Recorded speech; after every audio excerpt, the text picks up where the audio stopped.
Y'all, I'm parked in front of Dollar Tree because I'm about to go in there and get some essentials. But before that, I honestly just had like the only crash out because I had stopped to get gas, right? And I'm really in a place in my life where I'm really budgeting my finances because I just don't got it like that. I'm in a real crunch, survival, financial fucking rut. And I know it's not forever, but this is just the chapter I'm in. And as much as I try to be positive sometimes, like it's really hard. It's really hard to be in a financial like survival mode when you don't know what your next move is. You don't know where your next resource is coming from because it fucking makes you hypervigilant. And like when you're hypervigilant, like you can't relax, your brain can't shut off and you can't stop worrying. And that shit just drains all your energy. Like having to worry all the time drains your energy. And I understand that like people are like, oh, pray, pray, pray. And don't get me wrong, I pray. But when I'm about to take a shit and I don't know when the next fucking slice of paper toilet is coming from, like, you know, that's real life 3D shit. You know what I'm saying? Like, and I feel like it's a really difficult place to be in. And so with that being said, I had 25 bucks in like my Apple Cash card. And so I was like, all right, bet I'm gonna go to the gas station. I'm gonna get $15 of gas. And then the rest, like I'm gonna take to get like a little bit of essentials at Dollar Tree. And when I asked him for 15 regular, he had put gas in my car. I just stood there because I'm See, this is a bigger, broad problem here in the United States, and that's a lot of people are just struggling to just pay everyday necessities, be having the money and the funds to do it.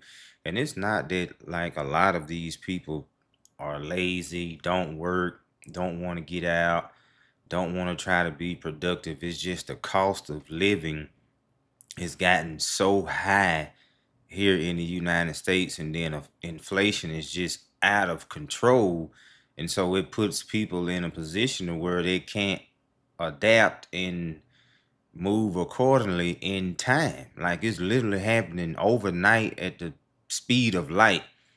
How fast things are getting expensive, and mental health is something that a lot of people kind of puts on the back burner while going through these hard and tumultuous times in their life. And I think it's something that really needs to be put forefront, and people need to take heed and pay more attention to their mental health and overall health in general. And another thing that needs to be touched on is the fake positivity out here.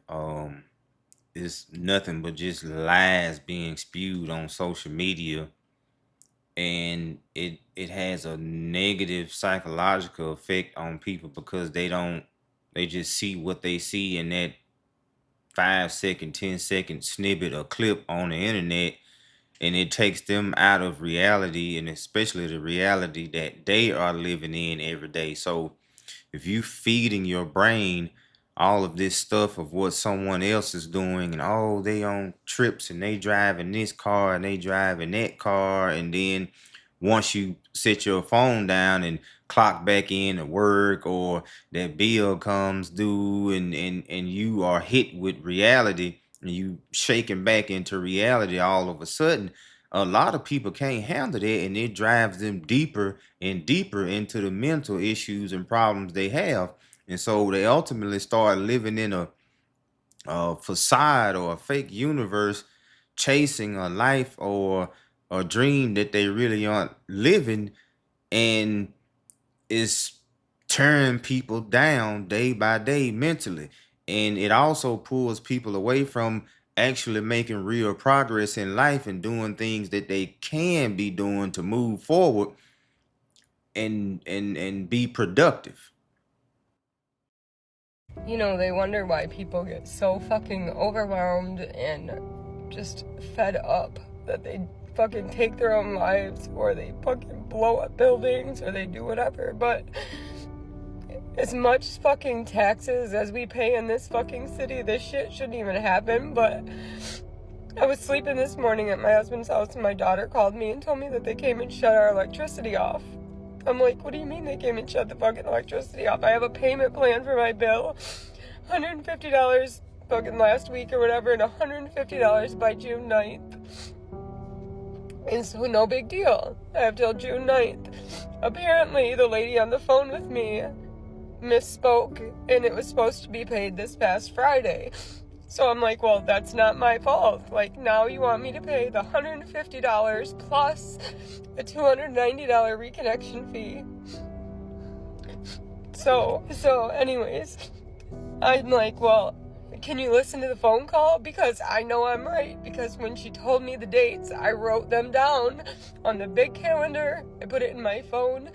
And I also wrote it on the little planner. Just See, this is the other side of reality that most Americans are living in, that social media doesn't show, or they choose not to show on social media.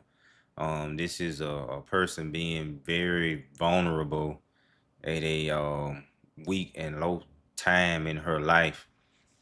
And this is actually what a lot of people go through in their life on a day to day. And when I mentioned about the cost of living and people needing to figure out how to adapt,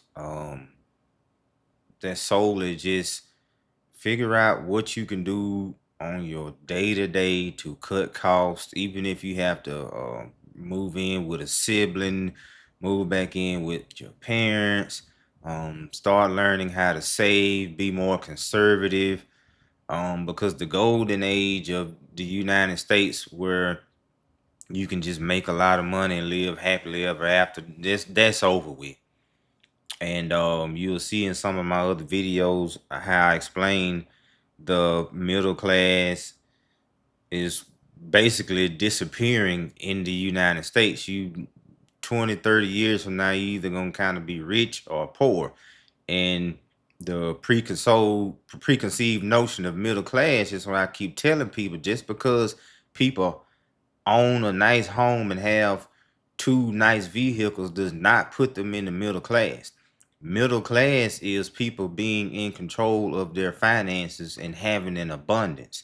If you have a home and two vehicles, and after you and your spouse or you are paid every month and you literally don't have any money left over to save or to splurge or whatever, that's not middle class. That's poor.